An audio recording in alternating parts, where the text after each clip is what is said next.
तो अब जाकर फाइनली मालदीव के ऊपर भारत ने कड़ा एक्शन लेना शुरू कर दिया है और मालदीव के राष्ट्रपति मोहम्मद मुइज्जू की गलती का अंजाम मालदीव की जनता भुगतने पर मजबूर हो चली है, क्योंकि भारत ने मालदीव के खिलाफ एक ऐसा कदम उठाया है जिससे मालदीव में खाने के लाले पड़ने वाले हैं। आपको बता दें कि भारत में टोटल एग्स यानी अंडे प्रोडक्शन का लगभग 80% हिस्सा अकेले मालदीव को एक्सपोर्ट किया जाता है। क्योंकि मालदीव में अंडे की रिक्वायरमेंट काफी ज्यादा है, इसलिए भारत पड़ोसी देश होने के नाते टोटल एग्स प्रोडक्शन का 80% हिस्सा अकेले मालदीव को एक्सपोर्ट करता है। लेकिन रिसेंटली मालदीव के राष्ट्रपति मोहम्मद मुइज्जू ने जो गलतियां की है और भारत के खिलाफ चीन से मिलकर जो जहर उगलने का काम कर रहा है, उसकी भरपाई अब मालदीव खुद करने वाला है। क्योंकि कुछ दिनों पहले पोटैटो यानी कि आलू एक्सपोर्ट को रोका गया था और अब जाकर फाइनली अंडे के एक्सपोर्ट को भी रोक दिया गया है।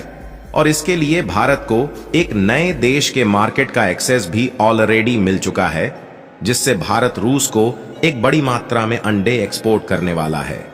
असल में हुआ यह है कि मालदीव ने चीन से हाथ मिलाकर एक बहुत बड़ी गलती कर दी है और भारत ने अब चीन को एक्सपोर्ट होने वाले अंडे को रोक दिया है।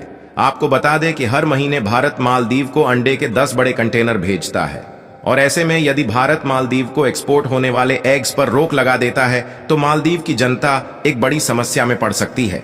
केवल मालदीव की जनता ही नहीं बल्कि मालदीव में जाने वाले टूरिस्ट को भी असुविधा होने वाली है।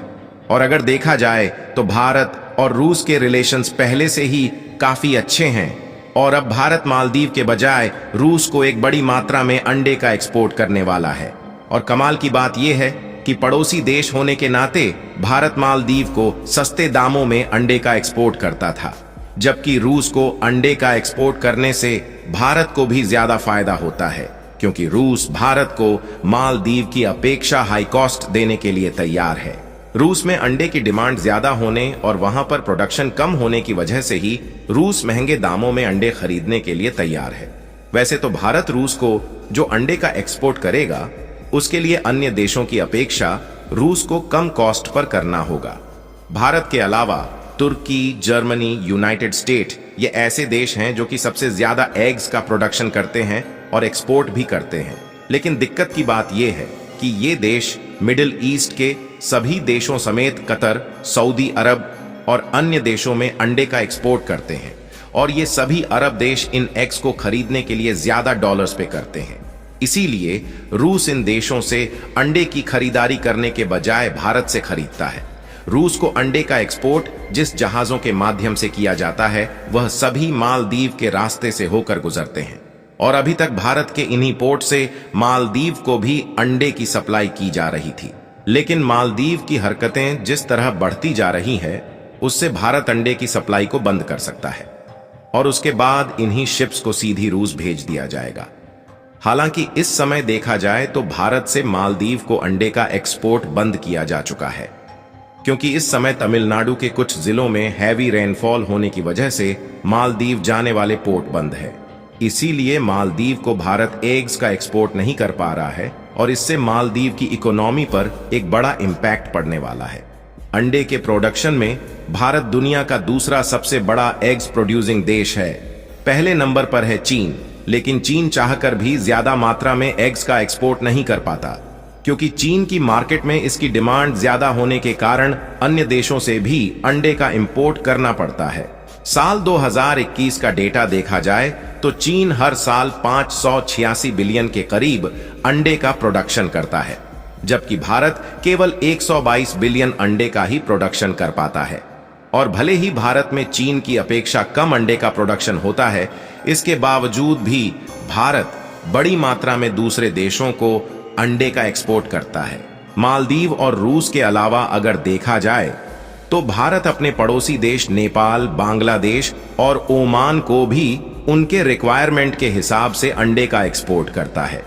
यानी कि कुल मिलाकर भारत के पास एग्स एक्सपोर्ट करने के मार्केट की कमी नहीं है।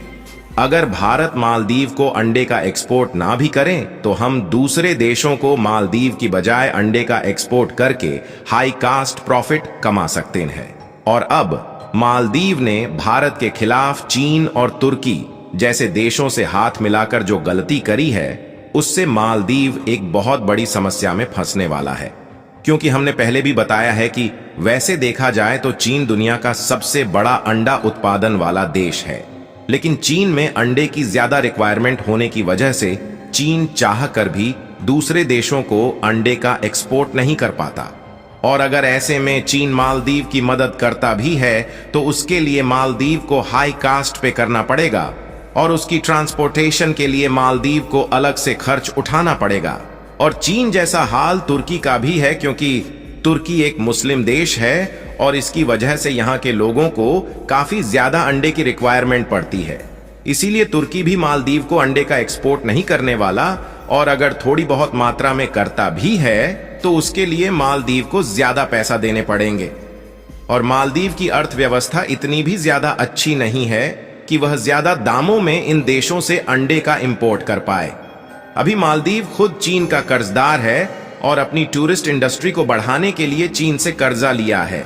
अगर भारत और रूस के ट्रेड रिलेशंस की बात करें तो काफी समय पहले से ही भारत और रूस के बायलैटरल ट्रेड काफी अच्छे रहे हैं और रूस भारत को अन्य देशों की अपेक्षा सस्ते दामों में क्रूड ऑयल ऑफर करता है। और यदि भारत चाहे तो अंडे के एक्सपोर्ट के बदले रूस से बड़ी मात्रा में क्रूड ऑयल इंपोर्ट कर सकता है। इससे भारत को जो टैक्स क्रूड ऑयल इंपोर्ट करने में पे करने पड़ते हैं उसे भी बचाया जा सकेगा।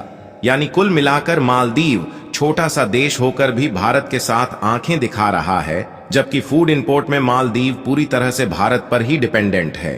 भारत ने तो अभी तक पड़ोसी देश होने के नाते मालदीव को 80% अंडे का एक्सपोर्ट कर रहा था और इस समय इसे पूरी तरह से बंद कर दिया गया है। लेकिन चाहे कुछ भी हो जाए, अगर भारत मालदीव को अंडे का एक्सपोर्ट चालू भी करता है तो जो पहले 80% था उसे अब घटाकर और भी कम कर दिया जाएगा। अगर आप ध्यान दें तो कुछ दिनों पहले खबर आई थी जिसमें भारत ने कुछ प्रोजेक्ट श्रीलंका और नेपाल में शिफ्ट कर दिए हैं जो कि मालदीव में सेटअप किए जाने थे, जिसमें से एक प्रोजेक्ट फ्लोटिंग सोलर पार्क को लेकर है और दूसरा एलपीजी गैस प्रोजेक्ट। और अब इन प्रोजेक्ट को श्रीलंका और नेपाल जैसे देशों में शिफ्ट करने की तैयारी शुरू हो चुकी है।